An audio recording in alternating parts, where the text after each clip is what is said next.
नमस्ते, आप देख रहे am selection point YouTube channel, जहाँ पर आपको करवाई जाती है सरकारी भर्ती परीक्षाओं की तैयारी।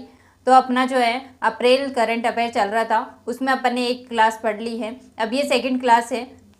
तो आज की क्लास में अपन अप्रैल के करंट अफेयर को आगे पढ़ते हैं। विश्व यकृत दिवस 19 अप्रैल को मनाया जाता है। अभी जो 2025 के अंदर मनाया गया था 19 अप्रैल को, इसकी थीम है भोजन ही दवा है, यानी जो अच्छा भोजन होगा वो ये एक दवा के रूप में कार्य करता है। तो 17 अप्रैल 2025 को नई दिल्ली के अंदर, विश्व की तो ये 17वीं थी और भारत की ये पहली थी, एथलीट पासपोर्ट मैनेजमेंट यूनिट, इसकी स्थापना की गई थी, यानी APMU। ठीक है, इसका मुख्य कार्य है एथलीट बायोलॉजिकल पासपोर्ट का प्रबंधन और विश्लेषण करना।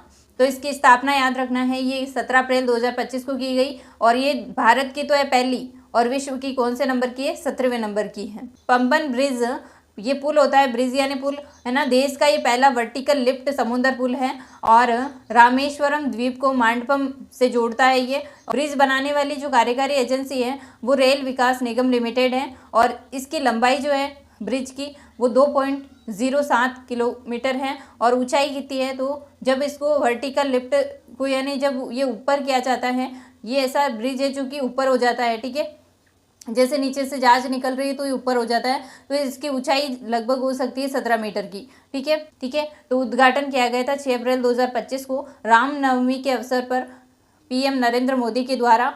केंद्र सरकार के द्वारा जो वित्त वर्ष 2025-26 के लिए मनरेगा योजना के तहत बढ़ाई गई जो मजदूरी दर है, उसमें सबसे ज़्यादा किस राज्य की बढ़ी है? तो हरियाणा राज्य की सबसे ज़्यादा मनरेगा योजना के तहत जो मजदूरी दर बढ़ाई गई थी वो सबसे ज़्यादा हरियाणा की बढ़ाई गई थी, और सबसे कम पूछे तो आंध्र प्रदेश की बढ़ाई गई थी। जो मजदूरी दर बढ़ाई गई थी ये कब से प्रभावी हुई? तो 1 अप्रैल 2025 से प्रभावी हुई। एस्टलिक ये 6ठा संस्करण था, इसलिए इसको अपन डेस्टलिक 6 के नाम से भी जान सकते हैं। तो ये भारत और उज्बेकिस्तान इन दोनों के मध्य संयुक्त सैन्य अभ्यास था।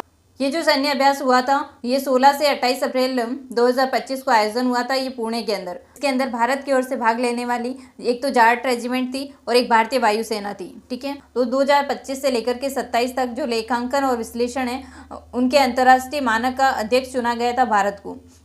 मिताल और टिग्राना जो है हड़प्पा सभ्यता के स्थल हैं। यहाँ के कुछ पुरातात्विक स्मारक है जो अभी चर्चा में रहे हैं, तो ये याद रखना, ये दोनों ही जो स्थल है वो कहाँ पर है? हरियाणा के अंदर स्थित है।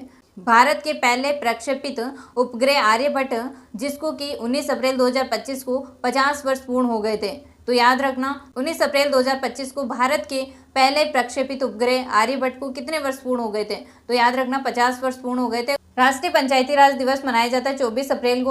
अभी 2025 के अंदर इसका मुख्य जो समारोह है वो मधुबनी जिला बिहार के अंदर लोहना उत्तर ग्राम पंचायत के 32 वर्ष पूर्ण हो गए थे। इसके उपलक्ष्य में ये समारोह आयोजित किया गया था और यहाँ पर विशेष श्रेणी के राष्ट्रीय पंचायत पुरस्कार केंद्रीय पंचायत राज मंत्री इन्होंने प्रदान किया था। 20 और 21 अप्रैल 2025 को अंतर्राष्ट्रीय बौद्ध सम्मेलन का आयोजन हुआ था नामसाई, अरुणाचल प्रदेश के अंदर, यानी अंतर्राष्ट्रीय बुद्ध धम्म सम्मेलन। एक फैक्ट ये भी है, ये भी याद रखना है, सिमलीपाल को 107वें राष्ट्रीय उद्यान का दर्जा मिला है और ये सिमलीपाल है कहाँ पर? ओडिशा के अंदर। थैंक यू, मिलते हैं नेक्स्ट क्लास में, तब तक के लिए जय हिंद जय भारत।